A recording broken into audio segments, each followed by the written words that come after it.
That shit looked dry as hell, man. I just wiped it in the bathroom too. Oh, did you? Yeah. Is that what I happens? feel like, yo, caffeine. If I eat or drink anything, I'm drenched in sweat. Oh, that's why you just start sweating. Yeah, I just start sweating like a motherfucker. I got the crazy glisten going on once I start to eat or drink. And he was like, "What the fuck are you doing?" I'm like, "I was sucking on a piece of candy. I don't know what the fuck happened." I don't know what's going on, but all of a sudden I feel like I just ran a marathon. Exactly. I feel like after your warm up with boxing, the bear Fucking crawls. drenched. I'm so mad when we do that. When you go, all right, You Nick. should have fucking jumped in one marina, bro. Well, I had shit going on. I had to get a video to a client. I just couldn't skip it, and I knew that I would Either train. way, next week we gotta do it. We gotta do more. Done. I knew I would train at some point. I want to do the one. I want to do once a week with you. Let's do it. I want to do once a week. We'll pick the day and we'll just put it in right. I'd say Tuesday around the 10:30 time would be perfect to keep every week. That's fine. Tuesday's not a day I travel on. I am open at 10:30 on Tuesdays. It's perfect. And I could just stay right there and just get right into legs. I've told so many people that they need to train with you. But I always knew that you were very good at your profession and your job, which, years of experience in fighting and training with athletes and whatnot.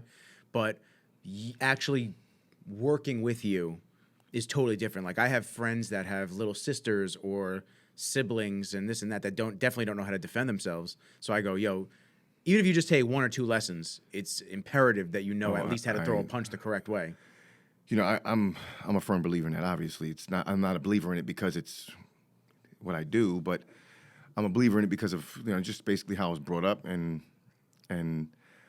like I have a little one, like this morning even. I'm putting her in a car, and she's like, oh, she sees my mitts in the back, and she's like, "Daddy, hold it for me, let me punch." I said, "Cool." So I just grab it real quick, hold it. She throws a couple punches. She's like, "And I gotta keep my hands up, right? Keep my chin down. You don't want to see my face." And I'm like, "Exactly." She's like, I was like, "Babe, we got to work on it. We got to keep working on it because we got to get better." She's like, "I'm not good." I'm like, "I don't ever want you to think you're good. I can't tell you you're good because then you're gonna relax." And she's like, "But," I said, "Nope." I said, "Daddy doesn't want to hear he's good. We always got to work." I was like, and I'm glad that you've taken a liking to it because it makes it easier for me to teach you. But I said, the reason I'm doing this is because as you get older, sometimes you may have disagreements with people that could end up being, they can get a little touchy, a little, physical. And I just want you to be able to protect yourself. And she's like, "Yeah. And when you get old and you can't wear the bat suit, I'll do it." I was like, that's my girl. Oh, man. That's so awesome. She's no joke. So she's a savage. when I have I on the love weekends, like I'll and I'm putting her to sleep, she'll be dozing off and she's like, "Daddy, I know you have to leave probably in the middle of the night to save people. So I've been working on my kickboxing. So if you need help, you can wake me." I said, "Oh, I fucking love this girl. I swear to God. She's literally my heart, bro. I literally melt with this girl. She's literally everything, dude. Your kryptonite. That's your kryptonite right there. Yes. That's it. And the funny thing is when I first found out I was going to have a baby, literally everybody was like, "You want a boy, don't you?" I was like, "No, I don't know why. Deep down, I don't know if it's God or what, but I want a little girl. I want a little girl that I can protect, that I can just love and just, like, I don't know. It just, the feeling of wanting a little girl, I don't know why, because I guess a lot of people thought with my personality and my energy that I would definitely want like a little ruffian of a boy. And I do, and I got that eventually, but, I definitely wanted a girl first. And it's been, I think it was great because I think at the time of my life, I think deep down I needed a girl to calm me down. I've been asked that a lot of times, when you're ready to have kids or you find the right one and you do eventually have children. If I do, would you like a male or female? Like, what do you want? And every single time I just say, I don't care as long as it's healthy. That's all I care about. That's all I care about. All I would wanted love was a to have a healthy daughter. baby, guaranteed. I would love to have a son. Either way, they're still going to be my training buddy. They're still going to come to the gym with me. Still my right or left hand man and woman. Like, whatever it is, that's going to be my pride and joy right there. So I've always felt that it doesn't matter to me. You know how many guys I know that constantly say, "I hope I don't have a daughter. I hope I don't have a daughter." It's like, okay, yo, dude, but regardless, like, what are you worried about when she eventually grows up and she starts dating guys? It's gonna happen. That's life, dude. Yo. You gotta mature. Have a good time with that. Yeah. You know what I'm gonna do? That could be a future like partner in crime for you too with the son-in-law. I'm telling you right now, like I literally 100%. I make up these scenarios in my head about what I'm gonna do when she starts dating, when she gets older, shit like that. I mean, I'm literally to the point where I'm like, all right, cool. So when she's coming home from school and she's a teenager and she's on the bus, I'm gonna be standing outside with my oldest pair of underwear with holes on it. Maybe a ball might be hanging out. I don't know. Chancletas, but only one sock, not 2 socks on each feet. Okay? And I'm gonna be mowing the lawn in the wintertime with a knife. Right through the snow. With a knife. Each blade has got to be perfectly cut. And they're gonna be like, that girl, she's cute as hell. I think I'm gonna talk to her. And I want people to be like, I don't know, man. Her pops is a little to the left, bro. You see the dude over there on his hands and knees, half naked in the wintertime, cutting the lawn with a knife? That's her pops. Why is he on all fours? But he just did the lawn yesterday. That's exactly what I want to do. Like the hurricane winds we had last night. Yeah. You're out there. I'm out there. I ain't got no hair to worry about getting messed up. Scarf blowing in good. the breeze. Yeah, exactly. Just a scarf. I don't give a shit. I make up these little scenarios. Like, I'm like, I have a good time. Her first date. I'm like, listen here, man, don't spend your own money, little man. Like, take this money here. I'm going to give it to you. Where you guys going? Have a good time. Have a home by 12. By the time they get to the restaurant and they order a drink or something like that, the waiter's going to be like, hey, listen, this round of drinks on that guy sitting over there. And I'm be like, what's up, homie? Yo, I'm dead. Got my eye on you, fam. Yo. We here. Can I please be part of And that? I'm telling you right now, you know my cousins, they're fucking huge. We all gonna be sitting there like, you think the 50 Cent scene in that movie was funny? No, that's nothing. That's nothing for what I have planned for these boys. I can't wait. I'm gonna have a good time with it. Oh, yeah. I'm gonna have a great time with it. I'll tell you what I do when people come to drop off food for me, right? Yes. Please explain to everybody what you do when people come to So- drop off food. Usually the people I do it the most with is like if I'm ordering Chinese, because they are so awkward in dealing with people, it's unbelievable. So what I do is I have these pair of underwear, it's got holes all over it. And if I'm like, all right, I'm ordering food, I'll order food.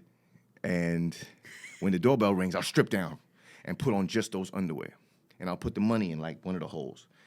And I'll run and open the door. And he'll be like, what the? And I'm like, oh, good, thanks for the food. I'll grab it both hands and be like, shit, you know what? There, the money's right there, grab it. It's right there in my pants, it's in the hole. You see it? Grab the money. The tip's in there too already. You're good. Take it. And I'm following out the door, trying to get them to take it out of my waist. And sure enough, they're like,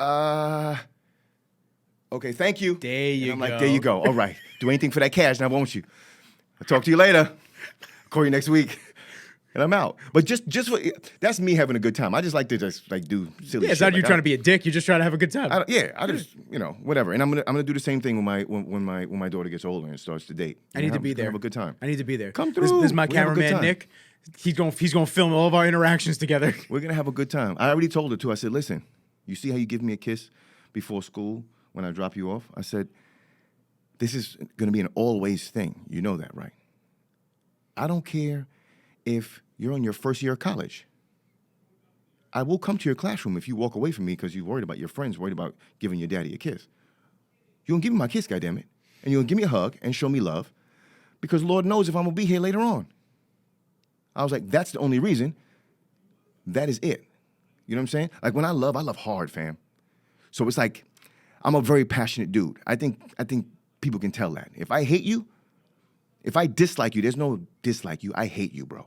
It's either I love you or I hate you. There's some little in-betweens where like, yeah, whatever. I just don't care enough to put forth any energy. But if you're my boy, I love you, bro. I'll do anything for you. If you're my girl, oh my God. Like, please. I'm like taking a bullet is nothing for you. My children? Oh my God, man. I love hard, bro. But I hate hard too. I get mad hard too. I fight hard too. Like that's just how it is for me. You? It's No. all. It's. I'm just a very passionate person, and that's just how it is. Like when I tell my kids, they're like the other day, my daughter's like, we have sports day at school, and I was like, oh, so you're gonna win, right? And she's like, Daddy, it's just about having a good time. I said, okay. So let me ask you this: who told you that? She's like, my teacher. I said, okay. So can I ask you, do you have a better time when you lose or when you win? And she's like, when I win. I said, so if you're going to have a good time, you should probably win, right? I said, I'm going to fill you in a little secret. People who tell you you're going to participate in an event that has a first, second, and third place trophy and tell you to participate just for fun, they're losers. Okay? There is no second place. You participate to win. Now, if you participate to lose, don't bother. We won't be there. That's not the energy we bring to the table at all. You don't participate to lose. You participate to win. Now, if you take the L, putting forth your best, like putting your best foot forward, then that's cool. That's fine. We're going to learn from it. We'll get better from it. But you're not going to go in there thinking about second place, thinking about third place. I just don't want you competing at all. You have to train and compete like you're going to win. That's the objective. The moment you make losing comfortable, don't bother doing it. Losing should never feel comfortable. Losing should never be fun. You should never have a good time losing. That's bullshit. I've never had a good time losing. Even if it's a pickup game at the basketball court, I do not want to lose. My team could be shit. I still want to win. Will I understand why we lost? I guess. But I don't want to lose. Losing is never fun. So, second place, third place, that's not what you shoot for. So I said, if you have a better time winning, then you got to go out there and win. And she's like, oh. I'm like, yeah. I mean, you can be a graceful person when you don't get first place, but you be graceful here in front of people. And when you leave, you dissect what went wrong. And then we fix it. Go back to the arena and you. I said, and I told her, just like if somebody gets, if you're getting in trouble in school and, you don't ever cry in front of a teacher, don't cry in front of a student, nothing. You wait. When you get in the car, cry with me. But you'll never show no kinks in your arm or no weakness, ever. You hold it in. Even if you don't want to talk, just don't talk because you feel like the first word, that the first time your mouth opens to form a word, tears will come as well. Don't talk.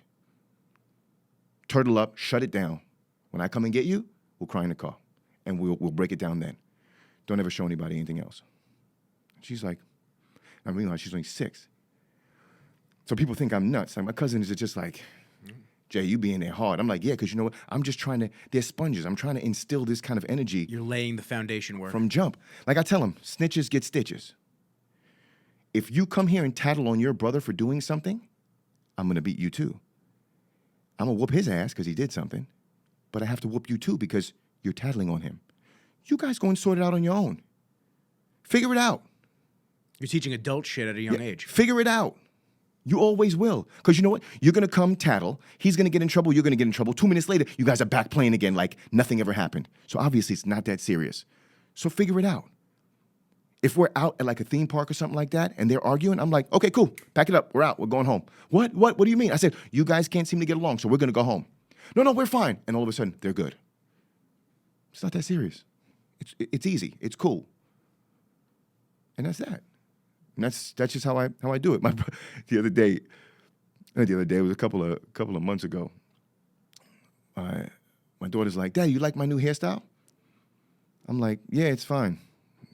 I'm like, wait a minute. Did you cut your hair? And she's like, no. I said, babe, you cut your... Why is there staircases in your hair?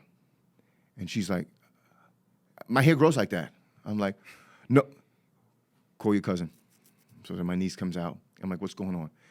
So my niece is like, no, we didn't do it. My daughter, no, we didn't do it. So my brother takes his daughter in the room. I take my daughter in the room, and we're talking. And my daughter's like, no, Daddy, I didn't do it. I didn't do it. I didn't cut it. It's not cut. That's just how my hair grows. To this day, she's like, she take it to her grave. I hear my brother in the room. I'm going to smack the shit out you. Because she's older. My niece, she's older than my daughter. Did you cut her hair? She made the first cut, and then she told me to help her. So I helped her. My daughter's standing right there. I look at her. I'm like, I'm going to ask you again. Did you cut your hair? She's like, no. Did your cousin cut your hair? No. I'm like, my brother's sitting there, and he's like, well, what do we do? I'm like, just let them go. Like, whatever. Like, her hair's going to grow back. Like, it is what it is. Just let them go, So they walk off. Quiet as ever, the two of them.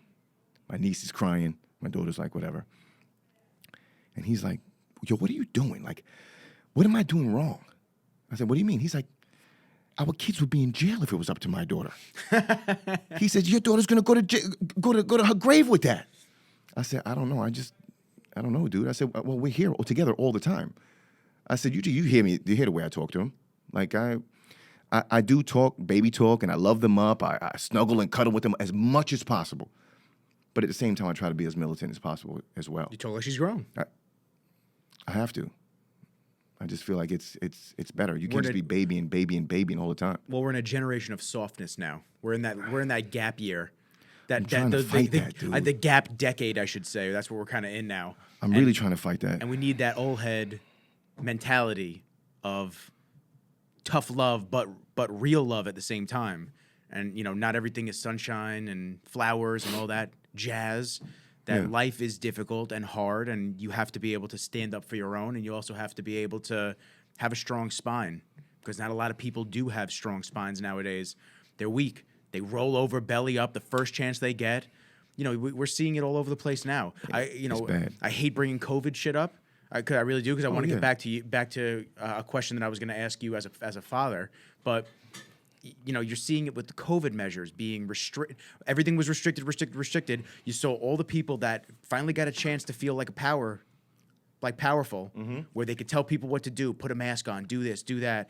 Now all the restrictions are pulling back because they realize no one believes them anymore, and we are not living like this anymore. You've taken 2 years of our fucking lives. Thank God people start to refuse. But there's actually people, I already saw a University of Nevada. There were students protesting to put masks back on.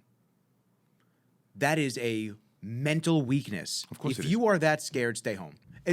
No one's going to fault you. They're giving you the opportunity to stay home. No one's going to fault you. So go ahead. No one's going to fault you. If you are that afraid of getting sick, no one's going to fault you. However, chances are all of those students have had the vaccine. Chances are all those students have probably had COVID at some point. Of course. So what's left to fear? That's my question, and it's that mental weakness. Yeah, it is.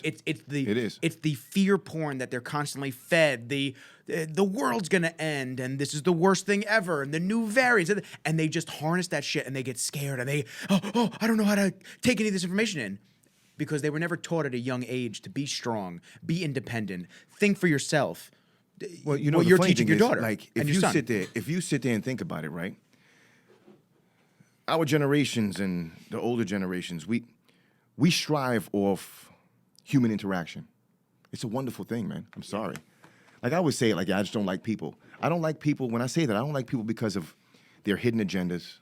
Some people just don't have morals, their attitudes, shit like that. That's the reason, right? Just a level of disrespect some people will have. If I try to give people the utmost respect off jump. How you conduct yourself and what you do afterwards is what's going to drop that level of respect I have for you to the point where I just don't have any respect, and then it's just fuck yourself. So everybody starts at an even playing field. Everybody's. That's for me too. I don't care who. Nationality, color, doesn't matter to me. Doesn't matter anything. Everyone starts out even, and it's what you do and your actions and how you act. That changes my perception of how I treat you. So with all the use of cell phones and social media and all that, the human interaction part is slowly just diminishing. And they're kind of accustomed to it to the point where they feel like doing schooling, college schooling at that, online is okay. The part that I don't think a lot of people realize about what college is, I mean, look, man, you get an education in college, but really the education you get from college is time management, okay? How to deal with people, okay? Making friends, relationships, right? Because when you leave college now, you're looking for a job. You're hoping that some relationship you've made or an internship you've made because of college is going to help you. Because it's not always just your education and your degree that's going to get you a job, that's going to put you ahead. It's not just that. Basic networking skills. Exactly. This is what it's all about. And they're comfortable with not having that because they haven't had it. They're not as in tuned or in need of just that social, interaction, physical interaction that we were. But the problem with that is you lose that skill of being social, right? A lot of these people now, they can't sit down and have a full-blown conversation with you in the face, but they can text the shit out of you. Yep. They can send the fuck out of an email, right? They could DM the fuck out of you. But to sit down and have a conversation in person, face-to-face, it's like you're speaking to a mental midget. Yeah. It's like, what is going on here? Socially awkward, no eye contact. Like, we sit here the entire podcast almost Yeah. locked on each other. Like it's 100%. because it's respect thing. We're both talking. We want to show respect to the other person. I'm engaging with you. Exactly. My eyes aren't anywhere else and looking elsewhere. And there's nothing else on my mind besides what we're talking about. Well, for me, there's a little more on my mind. Like make sure the cameras are still on in the audio. Yeah. But yes, The working mind. yes, it's a working side mind. Yes. Yeah, it's a very strange gap decades that we're gonna have to deal with now. And you know, I'll tell you what broke my heart. What broke my heart the other day was I was at Chipotle. I don't think I told you this. I went with Dylan after we worked out. We walk in there. Now, technically, mask mandates are done. I haven't worn one basically this entire time.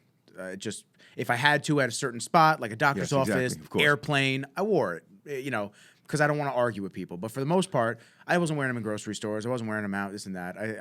I saw a lot of that as a control tactic and a bullshit measure, especially when you had studies from various universities around the world, Cambridge, Harvard, all this stuff that said that they don't really do much. So that's here nor there. Regardless, I walk into Chipotle with Dylan. We finished our workout, and there was a mother and her daughter, the only two people in the place masked up. I was like, whatever. It is what it is. People are still going to feel the way they want to feel. That's your opinion. That's how you feel on things. I think that if you want to wear the mask, that's fine. But you should take that off your kid, who has basically a 0% statistical chance of having any type of issues with getting sick, getting COVID, this and that. And you're actually affecting her immune system negatively from having to wear that all the time. Exactly. Once again, here nor there. So I walk up and I'm standing behind her. Now, the little girl turns around. She must have been probably your daughter's age, 6, 7. She turns around, notices that Dylan and I don't have our masks on. She hides around the other side of her mother. I've seen that. And I'm had that happen, yeah. I tell Dylan, I'm like, dude, this is crazy. And it's not crazy because she's at fault for this. It's been ingrained in her mind Of course. the last 2 years with her parents probably being over crazy. Put the mask on. You don't talk to other kids. Don't touch anybody. Don't do this. Make sure you use your hand sanitizer. And this. And once again, I'm not going to sit here and put all blame on them. Mainstream media and all these different narratives that have literally fooled themselves and crisscrossed and contradicted everything that they've said in the beginning, and even months later and years later. Yeah, of course. They contradict themselves every couple of weeks now. But It's always going to be a huge contradiction. dude, the entire time she's ordering the food, she's a couple stops down, like a couple feet away from me, whatever. She still looks at me, grabbing onto her mom, looks at me, and then runs around the other side again. Like, this wasn't a shy thing. She was actually nervous and fearful that I didn't have a mask on. Yeah. And I know that she's not the only one. There's going to be a lot of kids like that. And it's going to be very weird and interesting to see how the mentality of this group of kids goes going forward. Because listen, you know, you send your daughter off to school and this and that. And she's gotta being wear a mask. indoctrinated with whatever they want to teach her while she's there. It's funny you say that because I every chance I get,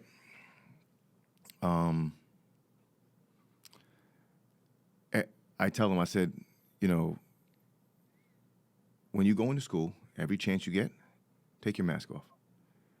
And she's like, both her and my son were like, yeah, but Daddy, we're not supposed to.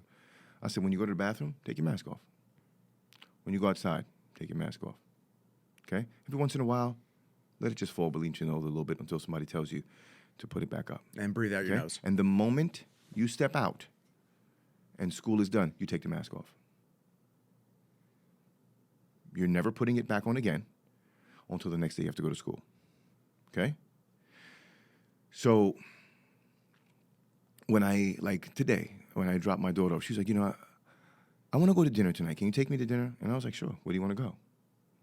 She wants to go to Thomas's. She wants to do breakfast for dinner. I said, yeah. Love that. Sure, let's do it. Boss move. I said, as soon as you get out of school, I'm going to come get you and your brother and we'll go. She, we'll walk in. She knows. Like if she comes out of school and I have the opportunity to pick her up, literally, she walks right out and she just pulls it right off, sticks it right in her bag and comes along her way. And that's that. And I just want to, I'm not like getting into the details that much with them, but I'm trying to explain to them that you do need to breathe fresh air on a regular basis. You need to be exposed to germs to yes. have your immune system continue fighting these germs and get stronger. Exactly. So I said, every chance you get, my loves, just pull your mask down a little bit or take it off. Think about what you did as a kid. Drinking out garden hoses. Come on, fucking garden hoses, fucking mud, yo, eating come shit. on, get out of here. And were we ever sick? No. Like crazy sick? Everybody's fine. Maybe a cold here and there, if that. I mean, I could say for myself, before all this COVID stuff, I think I would get actually sick. And I'm not saying sick like flu sick. I've never had the flu. And I went to school when swine flu was around. And there were kids in my school that got it. Yeah. I think I've been sick over the last 10 years, maybe 4 times, 3 times, if that. Mm-hmm. No mask? Yeah. Before all this shit, no, nothing. We all lived our lives, man. Wow. And you get exposed to things, your body fights them off, and it gets stronger. And that's life too. That's the gym. That's business. That's just everything. You are exposed to different things. It's a good little transition like that. You're exposed to different things, and eventually you just keep getting stronger and tougher from them. And that's Agreed. what this whole thing is. That's what this whole thing needs to be about. It needs to be about. Okay, we got the last 2 years of us semi-robbed.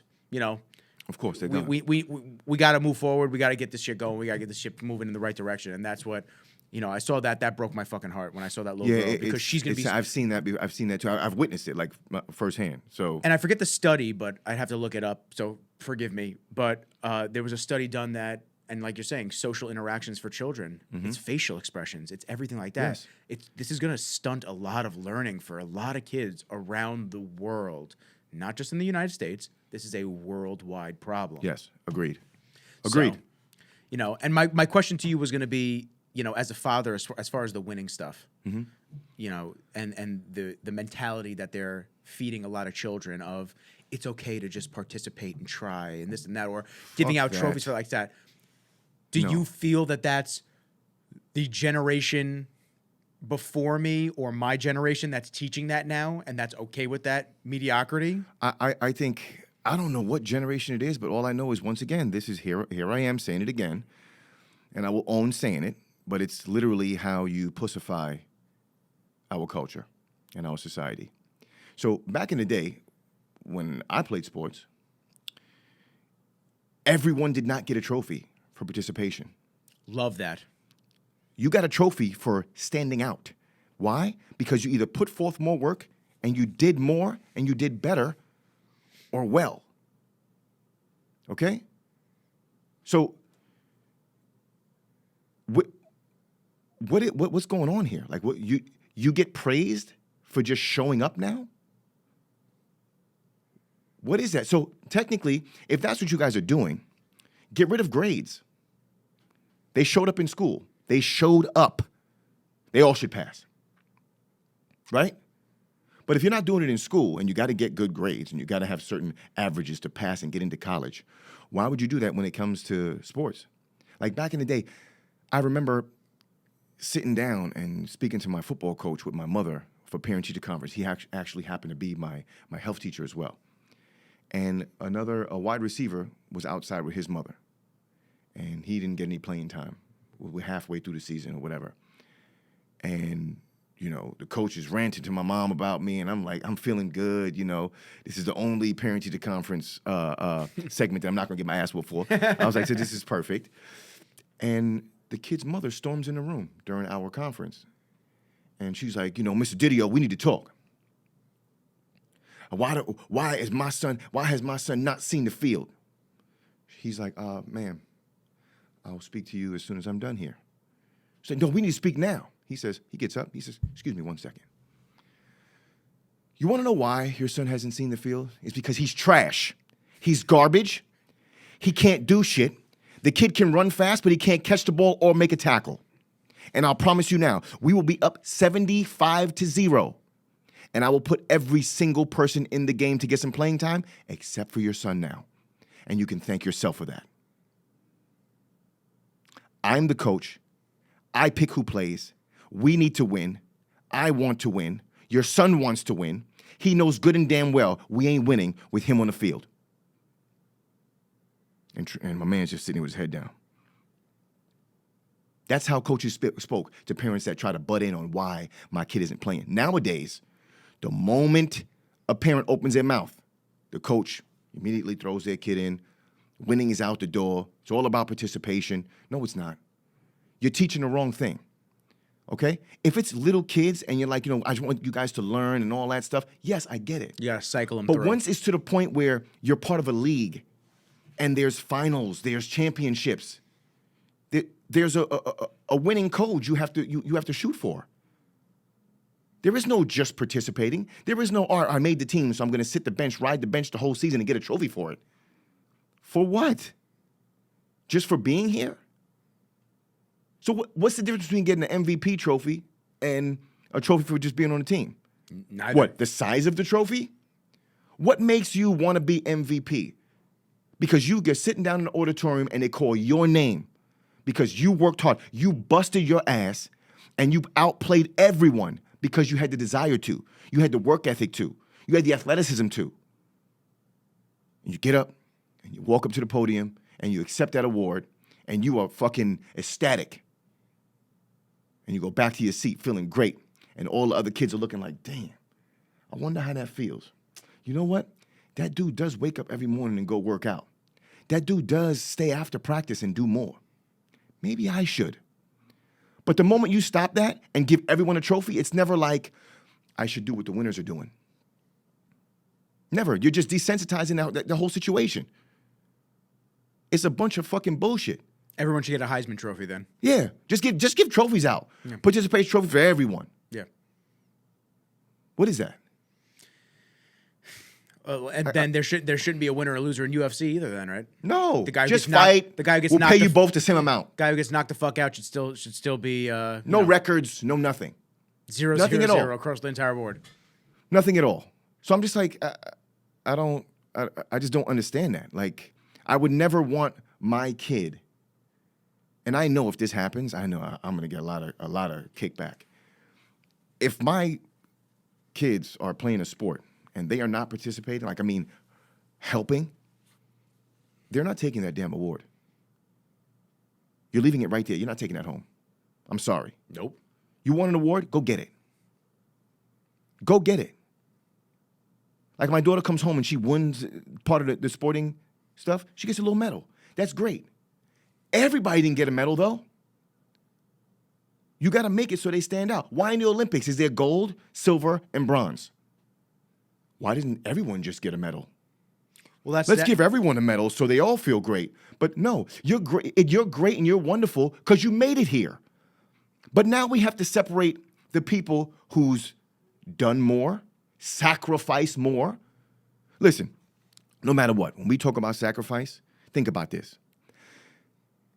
And not saying they're not around and not saying this is you're not capable of doing this, but tell me one professional athlete, okay, in certain majority sports that came from an abundance of money and a silver spoon in their mouth, that has dominated their sport, okay, become a Hall of Fame athlete, huge sponsorships, and making a shit ton of money.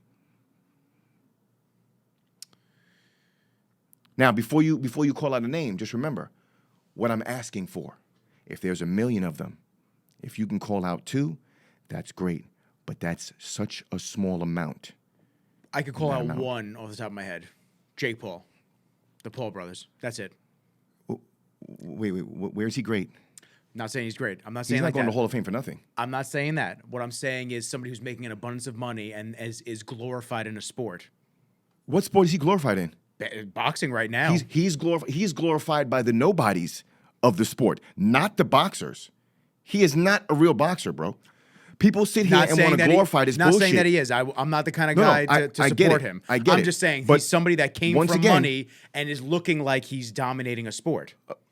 Listen, when he starts fighting, like, for real, every time you sit there and fight a retired fighter, a fighter that is significantly smaller than you, you fought no one your own size.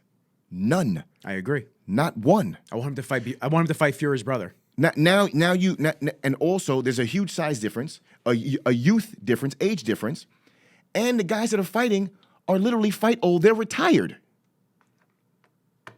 Like, come on now. So that's not. So look, if you want to say him, cool. Jake Paul. That's one. I'm just saying, comes from an abundance of money. That's the only person I can think of that does what he does and came from an abundance of money. And now here we go. Who else? Nobody. Okay, so Mike Tyson didn't have an abundance of money, right? Dude, Tyson came in my mind. I went, no, He had nothing. He Nothing. had zero. Literally, boxing was the only thing that he had. You know, and you know he had to sacrifice to become who he was and make that money? His life. His whole life. Evander Holyfield have money? No. George Foreman? No. Muhammad Ali? What did he have to sacrifice to become great? His freedom.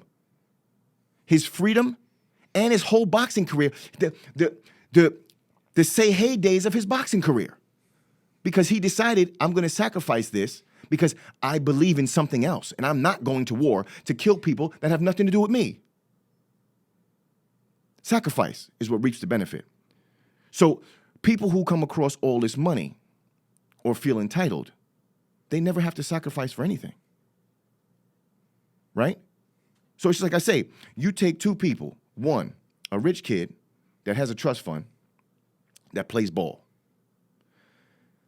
A poor kid from the inner city on welfare, single parent, okay, that plays ball. All the best coaches, all the help he needs, everything at the fingertips. Even going to college, his father probably is an alma mater somewhere and pays for him to get into the college. This guy's got to go to community college. He's got to do well in his sport and hopefully transfer to another school and continue to play sports, right? And let's say he gets the league minimum, $600,000. This guy signs a contract for $1 million. Who made it? 600,000. But why? Because of the amount he had to sacrifice. Whole in life life on the line. Right? This dude ain't sacrificing nothing. How long will his career last? Probably not long at all. This dude's still hungry as shit. To get that $1 million contract. You understand? So I feel like you take that away by giving kids trophies for no reason. Well, that's anything. Yeah. That's not even in sports. That's in life. Exactly. Kids are hand fed everything. They're given tons of money. They're given all of this stuff for free. Never had to work hard in their life, and they sit there unappreciative of everything around them, and they feel like they expect everything. And they're my client just the other day said to me, Jamal, I don't know what I should do, man.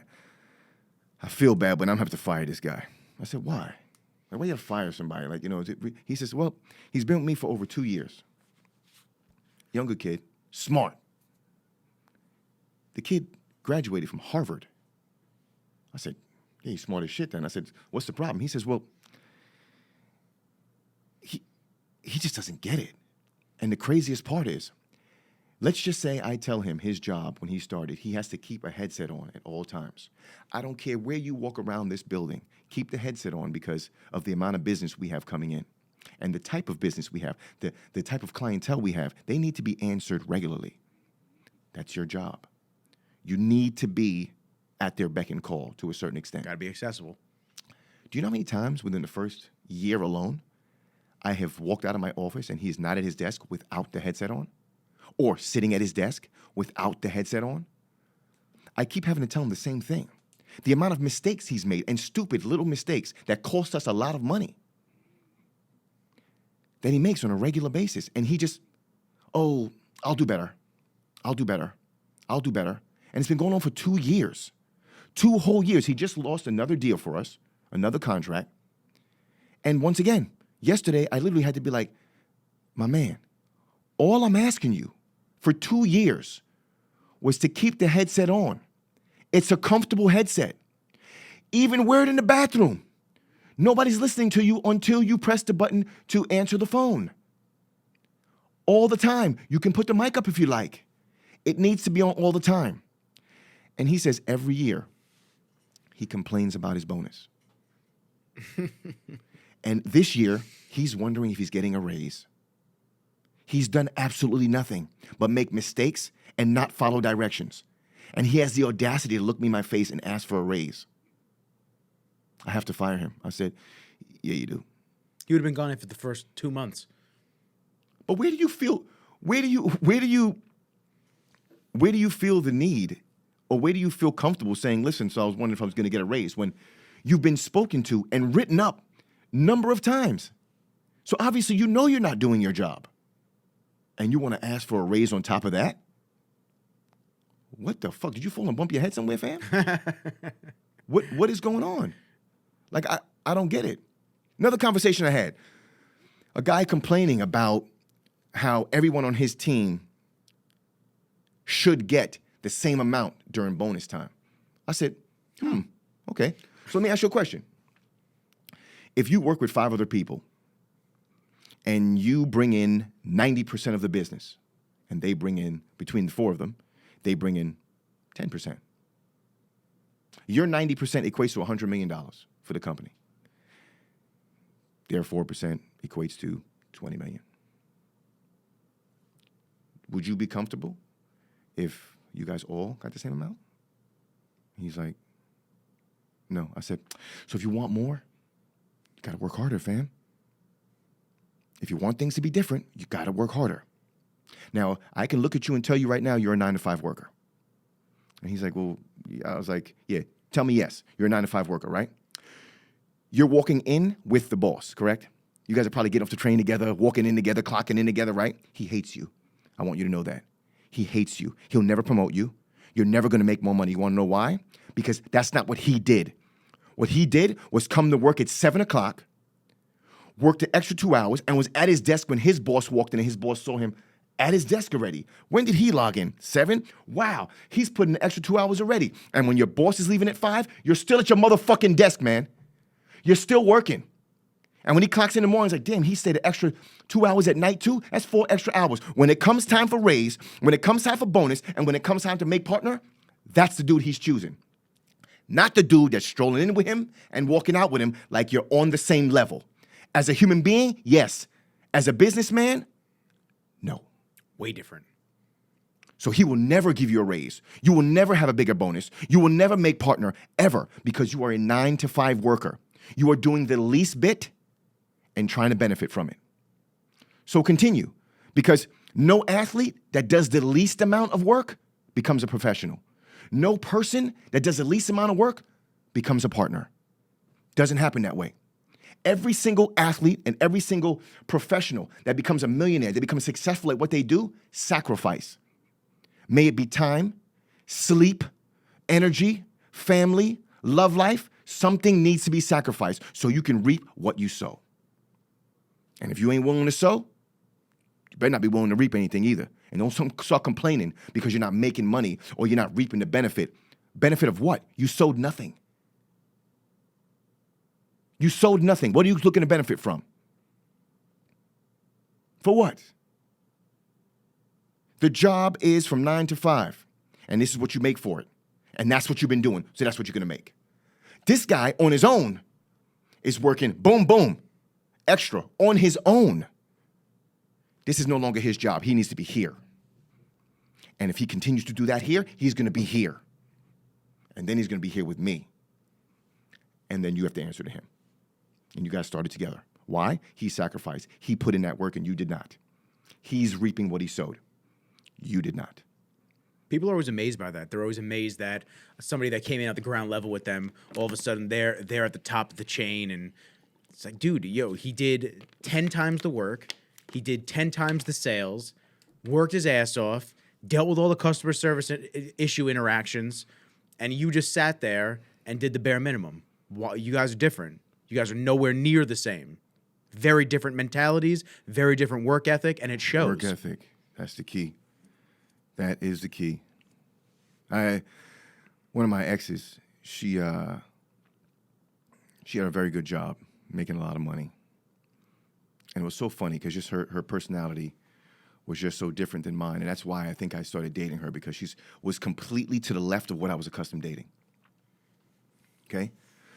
And I remember one night she wanted to see where I grew up in Brooklyn. So we drove in and I parked my car at my crib in Brooklyn and we walked the streets to get to the Nostrand Avenue subway.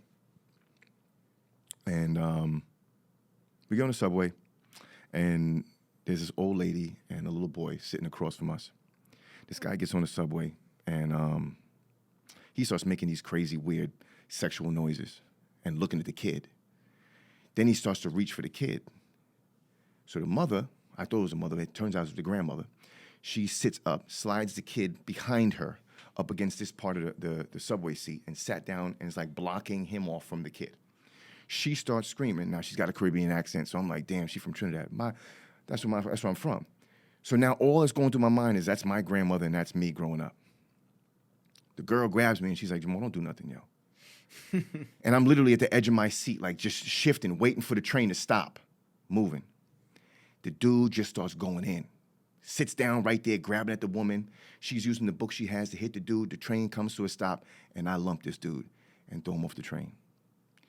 Do you know? Not a single person on the train either. That's New York, though. Not a single person on the train picked their head up. Yeah, of course not, because people don't want. But I couldn't let their it. problem. I couldn't let it go. Yeah. So I just felt like that was my grandma. You know what I'm saying? And she raised me, so that's my heart. So I was just like, I had to do something. God put me here for this reason. Like I have to. Even if I get shot and killed, I was here. Today was supposed to be my day. I gotta go out with a bang. Might as well. When I sat back down, you know, this girl literally looked at me and said, "You're no different than him. You're just as much of a hoodlum as he is." And I was like, Damn. I said, well, hey, listen, I'll bring him back in if you want. I guess you're 100% right. At the next stop, you can get off and walk across, take the train back to Nostrand Avenue, find your car and go home. But you won't do that, right? You want me to do it with you, but I'm not. I got on this subway to go into the city. I'm supposed to have a good time tonight, and I will. You don't have to accompany me, though. So on the next stop, get off.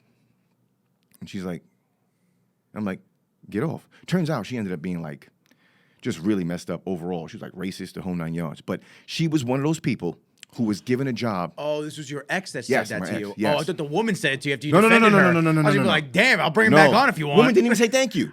But she was so shaken up. Yeah, I can crying, holding the kid. I Lot- didn't lot want to of thank you. lot of I emotion. don't need that. So this is my ex. So what I'm getting at is she was one of those people who got that job from a family member. Great job. And she would complain every night about not getting promoted. Other people that she worked with, doing less, been at the job less time than she has, got promoted. And I told her, I said, you know, I don't know whether or not you look at what I do as being something that's just like kind of whatever in comparison to your job, but I do make a good amount of money. And the reason I make a good amount of money is because I grind and I work hard. She was like, I work hard too. I was like, no, you don't. She was like, what are you talking about? I said, you have me call you in the morning to wake you up so you can catch the 7:30 train, which puts you on Wall Street at 8:45. And you're walking into work at 9 o'clock with your boss. And you're home here by 6:45. That means you left before 5 to catch a train that's right after 5 with your boss. They'll never give you a raise, honey bun. If you want a raise, you got to do stuff to get a raise. And I said, just try this. How about you take one earlier train and get at work and log in even 30 minutes before the boss gets there. And when he's leaving, wave to him goodbye. Tell him get home safe. Have a good night. I'll see you tomorrow. Don't be walking out with him. You are not him. You are not on his level. And see what happens. 4 months later, she gets a raise. You know what they told her? We see that lately, I don't know what changed, but we see that lately you've been putting forth much more effort and doing much more work for us, and we want to give you a promotion or whatever, and hopefully things continue the same way. Plain and simple. Just that easy. It's weird how that worked, right? So Just quick. that easy. How many years was she there? 8. Yeah. Took that long? 8. Yeah. I was like, but people just don't, I don't know if they just don't get it. A lot of these people have also never worked for themselves. I'm not saying that you need to work for yourself, but a lot of people have to have some experience of if you don't go out and get that money, that you're not going to get paid. It's a very different lifestyle and mindset, whereas you just show up and get a check every 2 weeks. Yeah, it is. You know, that's a big shock of coming from retail for 10 years with me. It's a very big shock to have to switch into a transitional period of, wow, if you don't get deals and you don't get videos and you don't do things, exactly. You don't have money. You don't, I don't think people pay, like, I know a lot of guys and be like, yo, Jamal, I want to do what you do. Well, because they and think I make a joke. They think it's easy. They think you're just driving course. around all day and fucking around. They and I'm like, of course. They're like, what do you study in school? I said, well, if you want to be a good trainer, you need to study psychology. They're like, what? I was like, I'm fucking with you, but you should take psychology, though. The amount of people that you are going to talk to and they're going to unload on you daily. Every day, they just unload and unload on you. It's a lot. And if you do plan on giving advice, you got to make sure at least your advice is along the lines of being somewhere near correct. Because then you giving wrong advice or bad advice could really fuck with people. And you got to be willing to be like, I don't really even know what to say about this, and leave it alone. And not act like I know what the fuck I'm talking about with everything and just give fucked up, stupid advice. So it's a joke when I say psychology, but I tell them all. I'm like, listen, I know you've got like a good amount of sessions going right now, and you got some clients, and you're making some decent money, and it feels great. But just remember, you don't have medical. You don't have dental. You don't have a 401k. Okay? And I don't know if you're still living at home, but you're renting. So if you plan on ever owning a home, and you're going to need medical benefits, because as of right now, if everything I just told you, you go out and get right now, you technically make no money. Okay? Your net worth is not what you make before you pay your bills. It's what's in your pocket after everything is paid. So when somebody says, yo, what do you take home a year? And you want to quickly say $100,000, but your bills are 40? No, you have to say 60, fam. Your take home is not, you're not taking home that money. That ain't your money. That's somebody else's money. Okay? After you pay all that, what you take home then, that's your take home. Okay? So you got $10,000 worth of bills. That's $120,000 that you have to pay a year. That's $120,000 off the amount you think you made, because you ain't take that home. Okay? And usually if it's bills, you ain't getting no money back for that either. Nope. So that's how you got to look at life. And if you can't separate things and understand how to deal with cancellations, people's vacations, you going on vacation, right? Dealing with medical, dental, right? And your own insurance if you're a trainer. If you haven't allotted for all of that, then you ain't really making any money, man. I'm sorry. Like, I hate to put it that way, but I have to be the voice of reason for you, because if you're talking to me and asking me what I'm doing, I got to tell you what I'm doing, and this is what I'm doing. I've been busting my ass being a trainer for over 25 years. Within the first 10 years of training, I thought I was making a shit ton of money until I ended up having to pay for my own benefits. You know what I'm saying? Come out of my pocket. Now I got rents. At that time, I had mortgage the whole 9 years. I was like, yo, dude, like, I ain't making no money. I had to expand my business now. It adds up quick. Exactly. So you got to keep that. A lot of people don't think it. They just look at, oh, Jamal's schedule booked all the time. Like, damn, you're doing like 16 to 20 clients a day. He got to be making bank. It's like, yeah, but I got bills too. Like, I got to work like this. I got to work like this. I love to work. I love to hustle. I love to grind, but I have to. Life don't start for me until bills are over with. You know what I mean? So if I say the first 2 weeks of a month is all bills, then that's what it's got to be. I'm not gonna let off the gas for the last 2 weeks, because at least I know that's my cushion, my blanket. You can't let off the gas when you own your own business. You can't let off the gas. Nope. But a lot of people don't realize that. They don't see it in the beginning. Yeah, They look at the cancellations and be like, I got time. I got free time, yeah. Nah, man. That ain't free time, bro. You just lost money.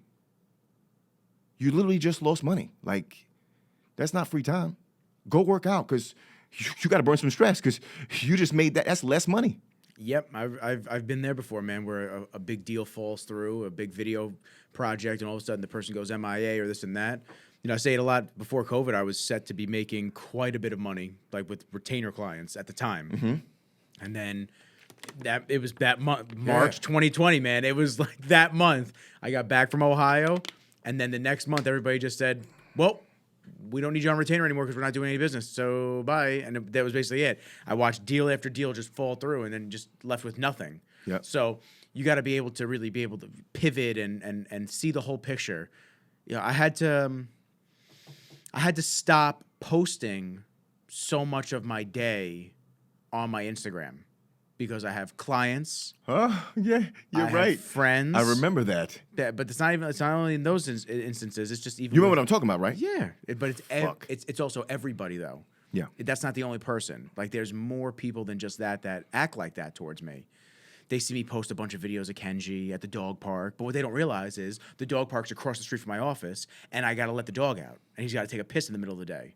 And that's not me hanging out with him all day. That's me letting the dog take a shit because he's been in my office for 4 hours. And I don't want him to take a shit in here. I don't want him to take a shit in here. So I had to stop posting a lot of my stuff on stories. Like, my stories were like literally chronological order of my day, and I had to stop because I'd have clients get nasty with me. Why aren't you working on this? Why aren't you working on that? Where's my video? Where's this? Where's that? I remember. You know, and that's one instance. There's so many that I've dealt with. I can imagine. There's so many that I've dealt with, and it's just it's they don't understand. You know, I have a buddy who you know, who I'm trying to say this the nicest way possible. He doesn't really listen to the podcast, so it doesn't really matter anyway. But I have a buddy that you know that was clowning me for a long time that I was a 30-year-old, that I was, well, at the time, 27, 28-year-old man living at home still with my mom. And we were at a party for one of our other buddies' girls, and I was talking to my buddy, one of my other buddies at the time, and we're just talking, and renting and stuff like that comes up. We're just talking about life. And this friend comes over, and he basically says, yo, I can't wait to make fun of you when you're 30 and living with Karen still. And I just... Okay, well, first off, what kind of friend is this? And at what point do you just fucking break his nose? Yeah, no, I wanted to. Trust me. I wanted to. And I said, we're good. These are not friends. Yeah. So I literally looked at him, and I just went, you know, all of my money goes to my business. You don't have to experience that. Like, when I get paid on a deal, since I've started this company, nothing goes in my personal account. It's all in the business account. Because bills get paid from the business account, stuff like that. I technically haven't paid myself in 4 years. It's a good thing, though. It's good. Yeah. The way you're doing this is that's what I you got to do. technically haven't paid myself in 4 years. Everything you run goes everything to through the business. That's gonna be great, dude. I get paid in the by long Instagram run. to do reels. Like, they pay me money to put reels up, based on the views and based on stuff like that. That goes into the business account, and I track it. I make an invoice from Facebook, tracked, and I put it all in there. Everything is trackable on my business, but it doesn't go in my personal account. So I explained to him, I said, you want to sit there and make fun, or you just want to sit there and point fingers and sit there and go, you still live at home. I pay for an office. I pay for all my business expenses. If I worked for somebody, this is what my apartment would be. I would live on my own. Of course. All my money would be going to that and my other life, whatever else I'm doing. I wouldn't have to renew memberships, renew subscription services, buy updated gear, learning courses, assets for videos, storage. Storage is fucking crazy. People don't understand. All my hard drives are full over there right now. I'm going to have to get one for the podcast because we're burning through crazy storage with the podcast clips. I'm going to have to get one for the podcast and for my business. Bro, just for a storage device that'll probably last me for a year. And if anybody knows how to do any network storages, I've been learning and trying to dabble in it, and it's just so much information that I just don't have time to learn it right this second. Mm-hmm. If somebody knows, please message me, because I need to create some type of a NAS drive that I can offload all my storage on mass server. But just to get hard drives that'll last me for about a year, they're about like $1,200. That's $2,400 right there. One for business, one for podcast. Mm-hmm. That's on me, fam. Yeah. Like, no one's paying that for me. I don't go to my boss. Hey, by the way, boss, I need this for work. It's me. Yeah. Surprise. So I told him all this, and then I had to hit him with a zinger. I said, this is also coming from the kid that lives in his grandmother's home that passed away and left him the house. You didn't buy it. You didn't pay for that. That's very. You know what closing costs cost? It's very weird. You know down payments, all that. No, it's very weird how you'll point fingers at me and say I can't wait to make fun of you because you do this. But meanwhile, you got a great little handout right there. No one's leaving me shit. That's bullshit. Yeah, so people don't understand what it means to work for yourself and everything to be on your shoulders, and how work is literally on your mind 24/7. When I clock out on a Friday. Do we really have Fridays, right? You know what I'm saying? Like, exactly. That's the when you own your own business, it's on Friday. Yeah. People, clients ask me all the time. They go, "Do you shoot on the weekends?" Yeah, motherfucker. Yeah, I'll shoot on the weekends. I work every day, 7 days a week. Shit. Let me know where we're going. I'll go. But when you clock out on a Friday, because I worked retail for 10 years, when you clock out, you don't have any work for the next 2-3 days. You don't have to think about it. Nothing. Zero. Not a thought goes into. When I worked at Apple, stress-free. When I worked, actually, I won't even say Apple because Apple's retail. I'll say when I worked at that audio video company, because it did require a little more hands-on than Apple, because you're dealing with clients, you're dealing with job sites, you're dealing with builders, architects, all that stuff. You're kind of just you're more on call than retail. Yeah. So when I worked at that job, though, when I was clocked out, generally my mind was zero on anything that had to do with the business. Yes. Generally. Mm-hmm. Don't get me wrong. Sometimes you get a call and you start thinking about things, or a deal falls through, or a shipment is late and the client's pissed. You got to deal with all that. But generally, when I was done, I didn't have to think about shit. Now, when I started this business, and I was already doing that at the time, my mind I started to see how clients are asking where the video is. You know, you have to put the video out. You got to get things. You got to set up the shoots. You got to send them paperwork. And then it becomes a very time consuming, inhibiting thing that you have to. Too, like yes, you have to. You really have to learn how to fan it out. And over the years, I've been good and bad at that because I've always taken on sometimes more than I could at times because people go, "Oh, just hire somebody." Then I got to pay that person. Yeah, I got to pay that person. I'd rather do it all. If I can do it all on me. Once you got to do payroll, that's a whole another stress. That's what I'm saying. And if it's all on me now, oh, well, Nick, just hire somebody. They could just work for you and this and that, blah, blah. Okay, but what happens on the roller coaster ride of entrepreneurship that next month, maybe the videos are a little light that month. I still got to pay this fucking person. You do. So now I'm really taking a loss. There's a whole different animal. Nobody understands that. Yeah, it's a big animal working for yourself. And I'm not complaining. I love it. I don't think I could ever work for somebody anymore. Well, we couldn't do what we do if we didn't love it, right? Like my mother, she's on the phone the other day and she's like, "Yo, I'm starting to worry about you." I said, "Why?" She's like, "Well, you don't sleep." I said, "Yeah, but Mom, I've never slept." I was like, "You know that?" Like, I mean, since I was 13 years old, I'm maybe doing 2-3 hours a night. Like, that's just what I'm accustomed to.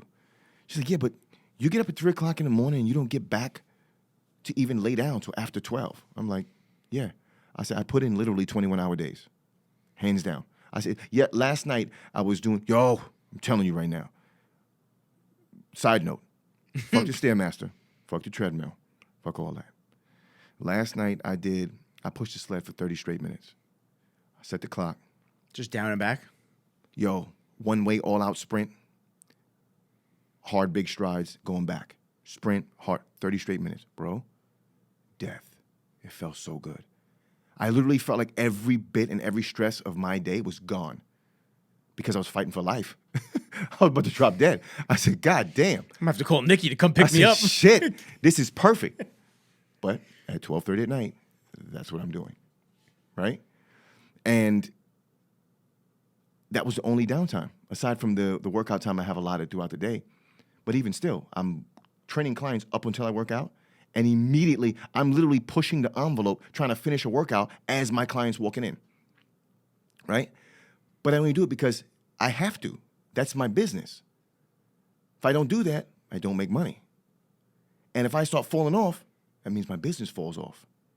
It's only me. I'm a one-man army just like you. One mistake, and then either you're bad-mouthed, you're broke, you know what I'm saying? You got to rebuild. Like, I don't think people understand that, man. Last night, I finished up the workout, and I'm getting ready to just, like, dry up and head home. I'm like, damn.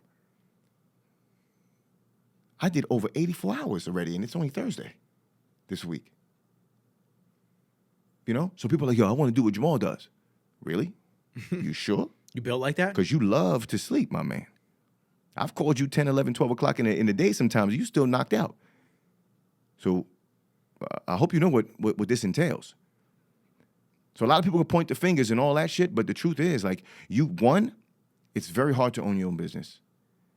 It's much more of a grind than you ever thought. When you think I'm going to put in double time so I can make extra money, that's just you working. Like, you're just working. And then when you're done, you're done. You leave it and you go home. You never leave your own business. You're married to this shit. So last night, I'm done. I'm headed home. My phone's going off with text messages about people needing to reschedule, move things around. I'm like, fuck. Just because you saw me doing cardio and you know I'm up, you feel it's okay to hit me up? And it is, because I answer, because it's my business, right? Mm-hmm. We just have to do it. People don't take that stuff into consideration. They don't. And that's why some people will start up a business and fail. They think it's easy. Well, I think It's all money. I think Instagram has made it look like everybody could be an entrepreneur when they don't necessarily need to be. And I know the behind the scenes, man. I forget who was saying it. It might have been Gary Vee. Might have been it's one of the influencers and gurus, quote unquote, that talk about entrepreneurship and business and whatnot.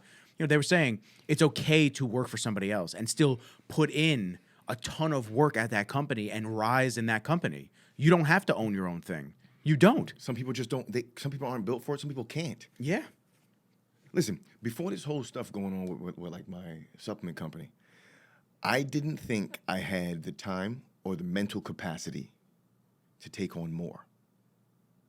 With my workload as just a trainer, I didn't think I had it, bro. I was like, you know what?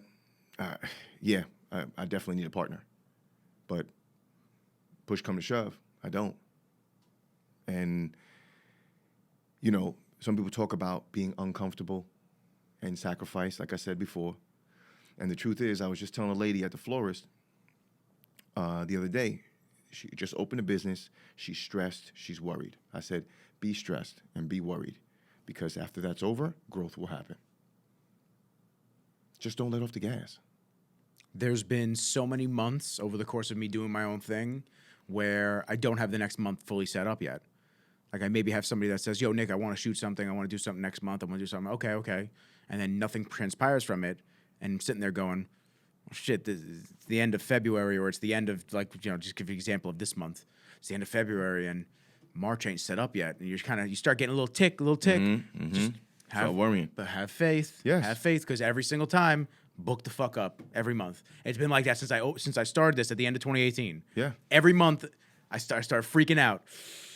Damn, next month don't look great. Yo, but that fear does something to you, though, bro. Yeah, man. Make you Once follow you up. start Make you scaring- follow up with a motherfucker. Once you stop being scared, it's over.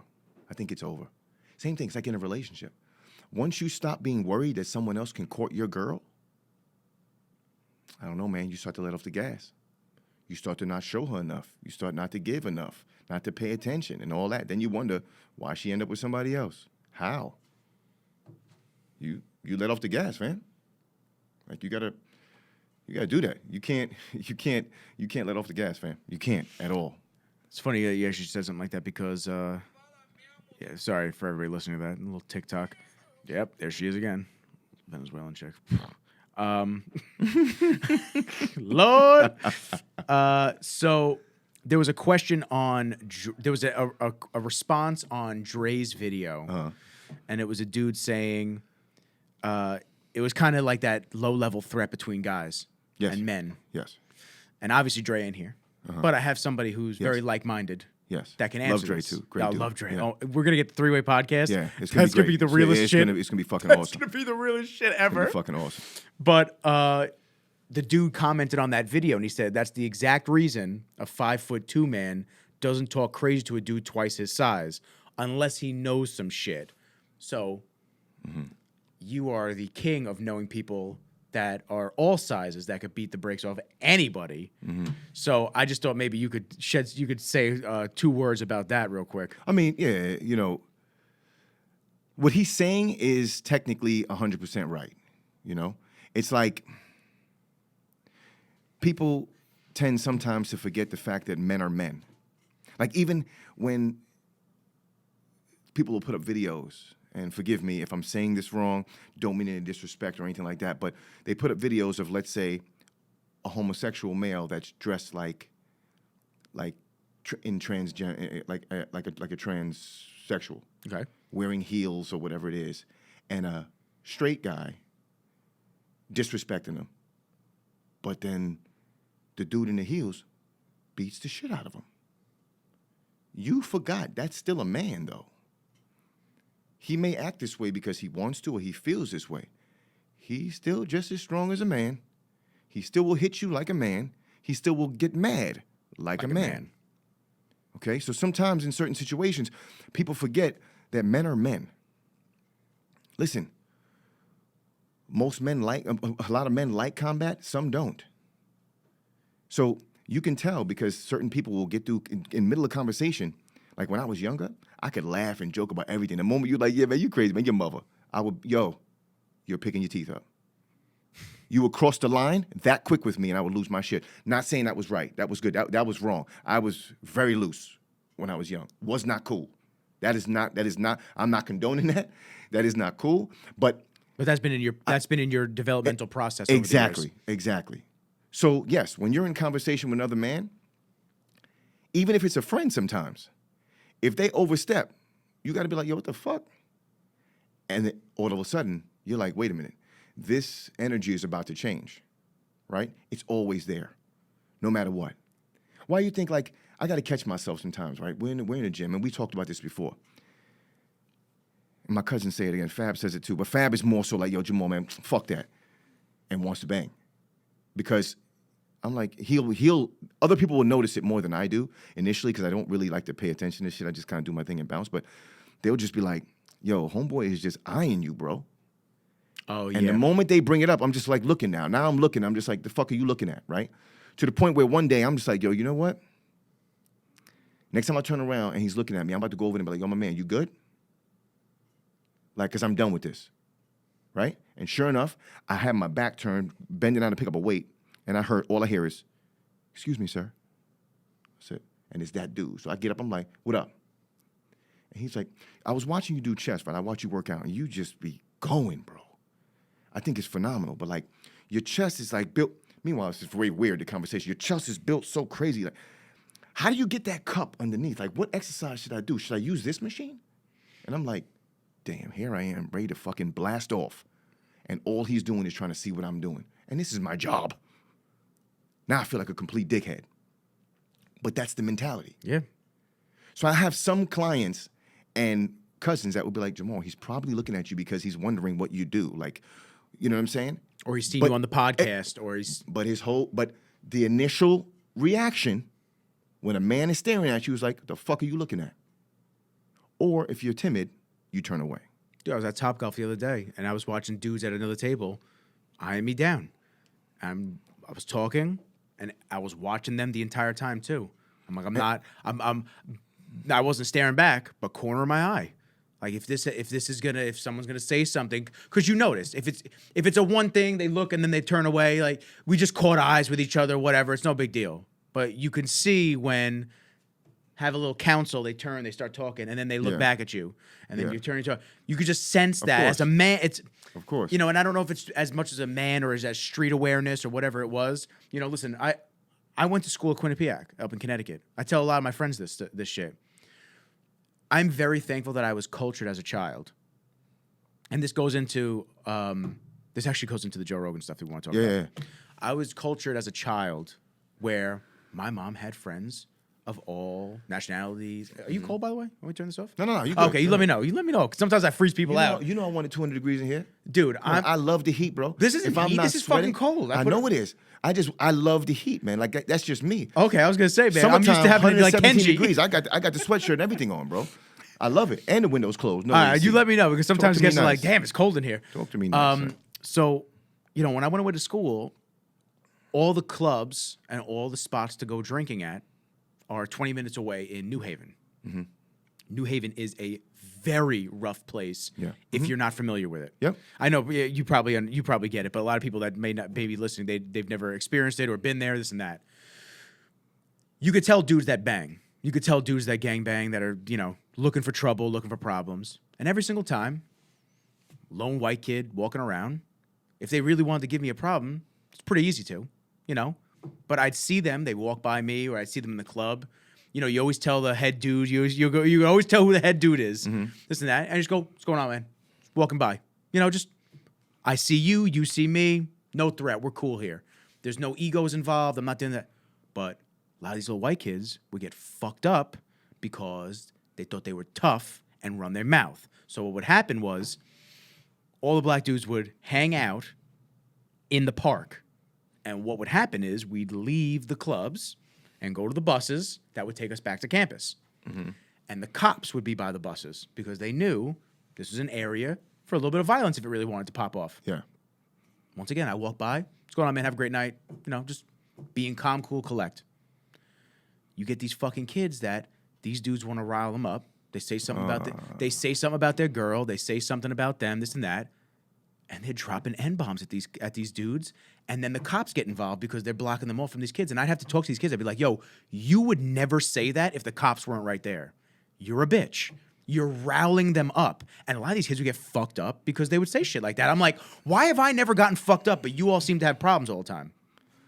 Like, it's respect. You don't have to respect everybody. I tell you one thing. That is one thing that just rubs me. Like, you've known me for a while. When it comes to racism and shit like that, I just don't like it, man. I really don't. You know, my family looks like the United Nations, bro, and I love that.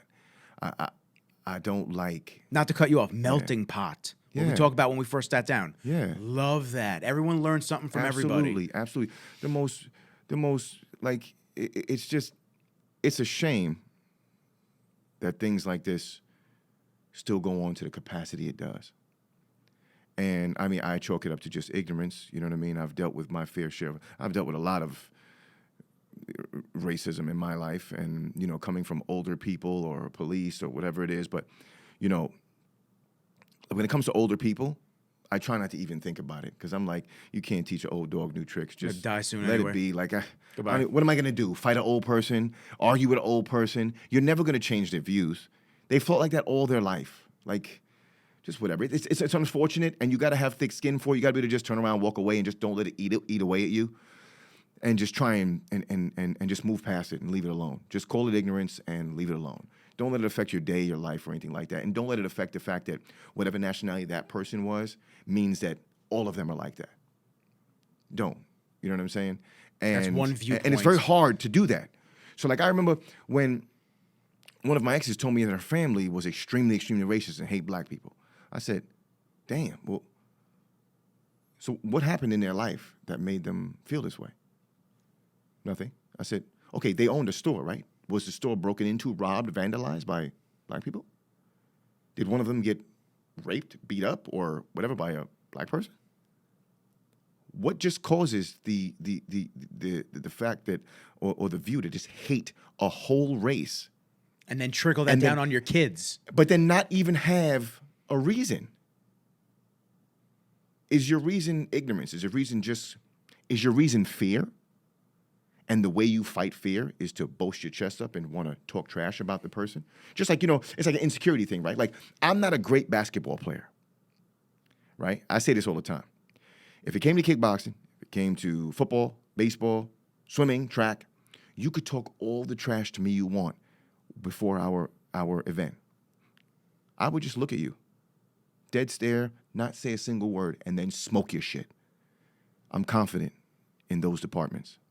When it comes to basketball, I will talk the most trash before the game starts, and before I have the ball in my hand.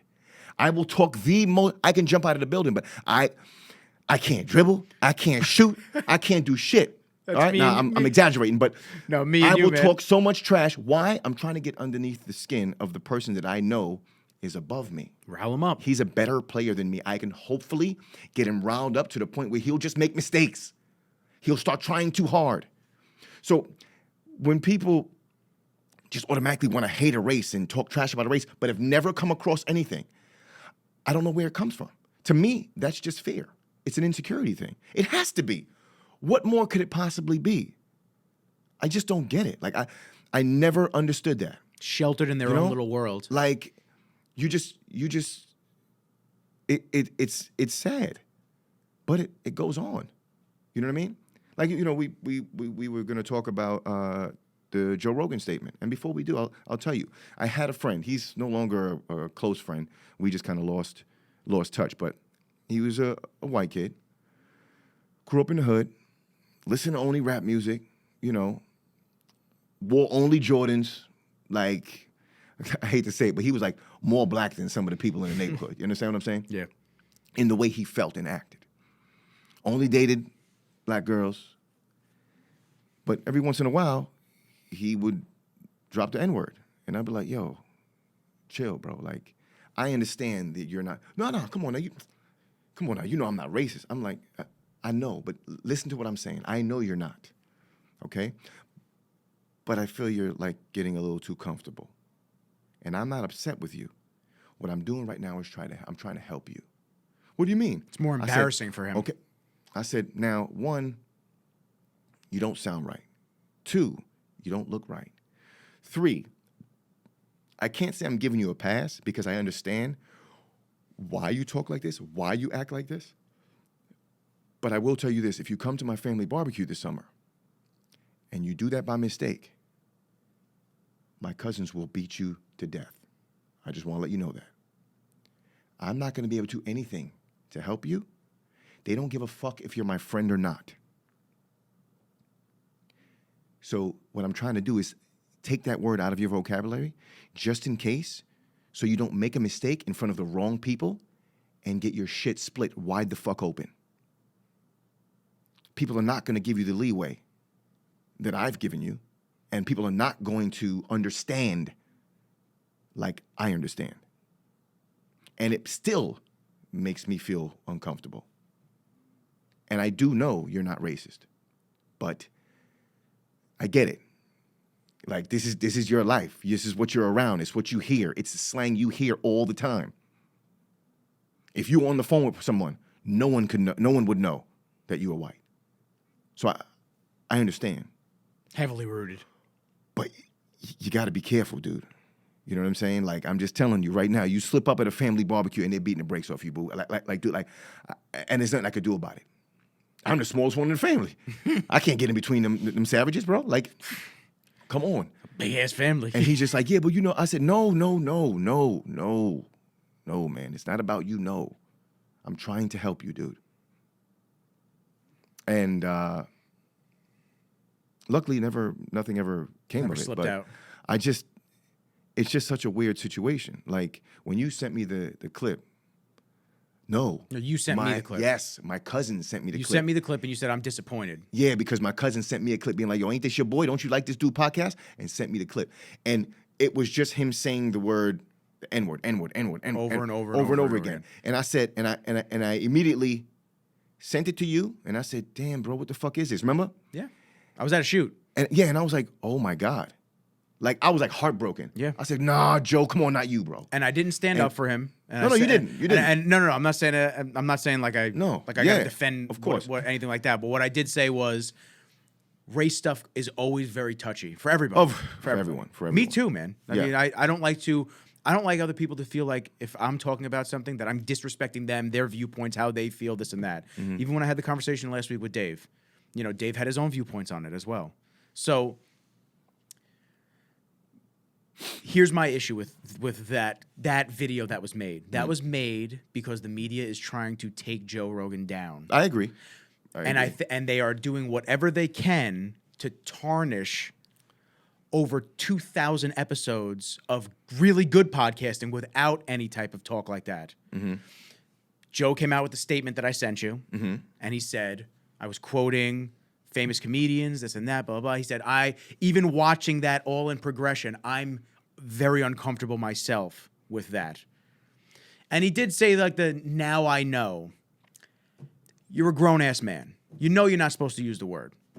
Listen, it's weird. Some people, and I can see, I'm saying this. You're for Joe not Rogan. supposed to use the fucking Yes. word. You're a white dude. Like, listen, there's some people that get irritated. They're like, well, black people say it all the time. And I'm like, regardless, though, doesn't mean you should. Doesn't mean you can. Like, if they want to use a word that was used in a very dark way for them back in the day, and they want to use that more as an endearing term in slang, that does not mean that you are allowed to use it. Exactly. And listen, it's tough. It's in music. I'd be lying if I said I don't sing rap lyrics by myself. Yeah, of course. I'd be lying if I said I don't do that. Of course. However, you have to have an understanding that what you sing in your privacy is not what you do in public. You know what I'm saying? Like, yeah, of course. And that's not maliciously. That's not in a racist way. Of course. So just like in the movie White Chicks, where they were like, "What you said?" They were like, "Yeah, but nobody's around. All they're doing is singing a song. It's one thing. You understand what I'm saying? Like, okay, I don't curse. Well, that's a lie. I can't say I don't curse in front of my kids, but I try not to, right? I try not to. When I'm in the car and, there's a bad word, my daughter will be like, Dad. The language. I'm like, oh, I'm sorry, babe. And I turn it off or whatever. But, it's I get that. That's not what perturbs me at all. I And don't I'm going to even let have a you. I problem with that. want you to finish. I want you to Yeah, tell go me your ahead, tell me. statement. Finish. And then my last part of it is, you're a comedian. You're a host for shows on TV. Mm-hmm. And this is obviously earlier on in his podcast, and even in the middle of it. He's been doing these podcasts for over 10, 12 years Yes. now. So you're recording all of this and putting it on the internet for it to live forever. Mm-hmm. You might not want to put shit out there like that, Agreed. which is already a controversial word for everybody. Mm-hmm. So I said to Dave, Dave was very in favor of, he was on the side of it's not a big deal.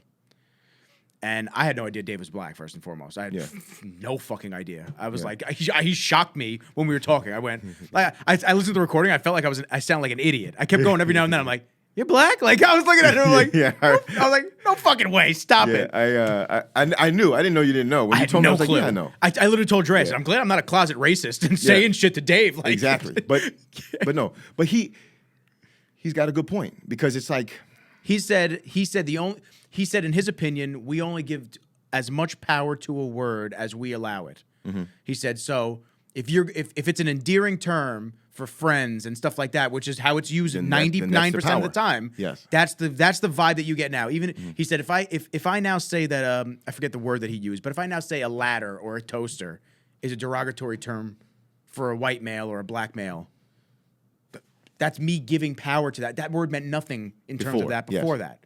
So now I'll let you stop. I'm sorry. I didn't want to cut you off. No, not at all. Not at all. So I just, I do feel that at certain points, and a lot of celebrities, majority of celebrities had his back, because I guess they feel like they know him. Yeah, David Goggins, Yeah, Chappelle. and they know that he's not a racist in that way. And and I gotta say, I would agree to a certain extent. I do feel like you have to be a little more candid with stuff. Like you say, he's a comedian. Yes, he's a comedian, but he's not a comedian like Dave Chappelle or anybody like that. He's a podcast host. He's a host. He's a BC list comedian. Yes. So, those guys push the envelope with a lot of things, and you see they get backlash. But the things they get backlash for are not like this, right? So he's getting backlash. And I don't think that he was doing it maliciously. But I also think that because he has those caliber of celebrities as friends, I think he felt comfortable in using that word, knowing that people would not even think that he meant it in a derogatory way. That is what I think he was doing. It's just like my old friend who would use the word because it's something he's accustomed to. And how could you even possibly think I'm racist? All my friends and family are, all my friends and everybody I'm around, my girl, everything is black, And I get that. But I'm just saying it's not cool. And it's the same thing with him. I don't think he's a racist. Doesn't give you a pass. But it doesn't make it right, So coming out and apologize, it's great. That's cool. It doesn't give you a pass, but you gotta with the avenue you have and the platform, you gotta be careful. Like with him talking about how he talks about COVID and the government and stuff like that, he's using it for something positive to educate people, right? And that's great. But now the problem is too, what you got to realize is when you do that and you have 50 million viewers that love you and hear you using the word, you got to remember, now the people that are closet racist or openly racist feel like they could openly use the word. Because they heard him say it. Exactly. And it's unfortunate. Just like Charles Barkley used to say back in the day, I'm not your role model. I am not your kid's role model. I don't live my life like that. Don't look at me. Don't look at what I'm doing. I am not a role model. I get it, but you are. You're out in the light. If you don't care what's going on and how people see you and all that, that's cool too. But just realize the things that you do say will come out and bite you in the ass at certain points in life. you know? And a part of me feels bad. Like, it feels bad for him because I love the guy. I think he's great. It definitely took me for a surprise. And then when I realized that when I look back into it, that he was either saying the lyrics of a song or reiterating what someone was saying. And in order to not lose the effect of what they were saying, he said the word, and they were just cutting it and putting it in pieces. Then I realized, I'm like, oh, okay. It's the same people that don't want him doing these COVID. Yeah. That's what it is. Exactly. So then when I saw that, I'm like, yeah, all right, cool. They're after the dude. I get it. But you just got to be careful. He's got to definitely be careful in the way he says things. Well, I'm pretty sure that he hasn't. Everybody does. I'm pretty sure he hasn't dropped that in years. No, but at the same time, I so. also, you know, I don't think he ever will ever again now. Like, that was almost like that. So you got checked. Yeah. You literally got checked. It was a good gut check. You got enough rope to hang yourself, and you almost did. You almost slipped there. So you got to be fucking careful. Listen, it's such a touchy thing for everybody, and it really is. And you just gotta. So I worked at New York Sports Club, right, for a long time actually, and there was a girl. She was about to lose her job. I walk into the office and she's crying. And I'm a softie when it comes to jobs, bro. Like, I feel like everybody needs to work. Everybody needs to have a job. I hate to hear you lost your job and you're jobless. I hate that. So she's like, I'm about to get let go. I said, why? She was like, quota's coming and I'm short sessions. I said, why are you waiting? You only have like 2 weeks left. Why are you waiting till now to be worrying about that? You should have been hustling before. How many sessions are you short? She was like, 17. I said, all right, look, I'm going to go upstairs and buy a package for 20. Book them out from now till the end of the day, the end of the thing. So put me in for 2 sessions today, like you trained me twice or whatever, and whatever. I get a crazy discount here. It's not like I'm spending a ton of money, but when you make the money back, eventually you can give it back. It'll help you keep your job. She was like, oh my God, thank you so much. I did that. She kept her job. Within a month of still having her job, after making it past this quota. It was November, and we have a new manager, and he's like, listen, we have a lot of different cultures that work with us, and I think it's great, and he's from Africa. So he says, Thanksgiving is coming. I would love to do a little potluck where everyone brings something from their culture, and we can share it like our Thanksgiving here. That's dope. And I was like, hell yeah. I was like, I'll make jerk chicken or something. Anyone bring the oxtail? That's my favorite, but I can't make it. I gotta leave it to my mom. But so everybody's going around. We're sitting in a room, going around, saying what we're gonna bring, and he's making a list. He gets to this girl.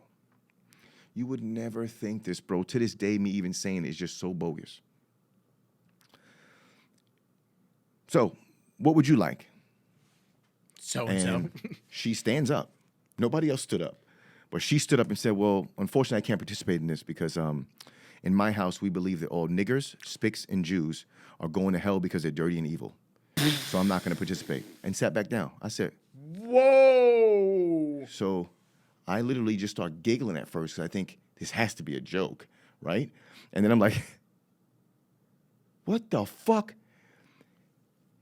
Ben, who's a manager, is like, listen, everybody, please just leave the room. Stay right here. Oh, my God. We need to talk. And I'm like, so I'm livid at this point. So now everybody at this point is livid because you got black people working there, Spanish people, Jewish people. So I'm just like, dude, I'm livid. I'm standing at the door waiting for her to come out because I got to give her a piece of my mind. And he's in there and he tells me that he says to her, okay, why do you feel using those words are appropriate? You say it all the time. He's like, no, you've never heard me say that. She's like, you don't say it at work, but come on now, you say it. And he's like, no, that's actually not a word I use. But either way, why do you feel the need to use that word and so comfortable in using that word? She's like, please, everybody says it. It's not like a secret. Do you know management fought for her to keep her job? The broad couldn't even make quota, and she couldn't even keep her job, and they fought for her to stay there. And she above the black dude, the African dude? Yeah. The black dude had to go and tell the general manager, because that's who does the firing and the hiring. And the general manager to the regional manager, district manager, fought for her to keep her job. She ain't even a good trainer. She didn't even have a good clientele base, nothing. And she was blatant about it too. Blatant. Yes, that's what I said. And she still works there to this day. Oh my God. Can you believe that? How? I can't. How? I can't believe that nobody jumped her. How? I'm just like, it's sad. That situation is just sad, bro. Was she Christian or Catholic? Yeah, she's a. Someone's got to let her know that Jesus most likely wasn't white. So someone's Yeah, got to clue her she's into that like, because. I think she was like, I don't know what nationality she was, but well, someone's gonna have to she give her grew that up like heads up. born in native to Garden City. That's where she lived. But Yeah, there you go. She was just fucking someone's gonna have to crazy. clue her in on that because that'll be another heart attack when she eventually goes. When she's confronted with It's crazy. I think. somebody that looks darker than her, giving her judgment. Then, hey, remember when you said this? It wasn't so hot.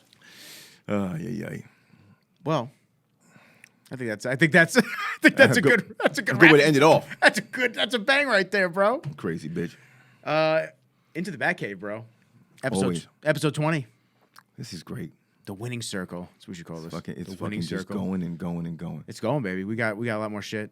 I got looking for people to cut podcast clips up for me because there's too many clips. There's too many clips to cut. Dude, And I need to figure great. I need to figure It's some going shit great. out. And we got more stuff. And then once again, I'm deciding whether I'm gonna do an office or home and do everything at the house Yeah. and this and that. I know I have to do my editing at home still.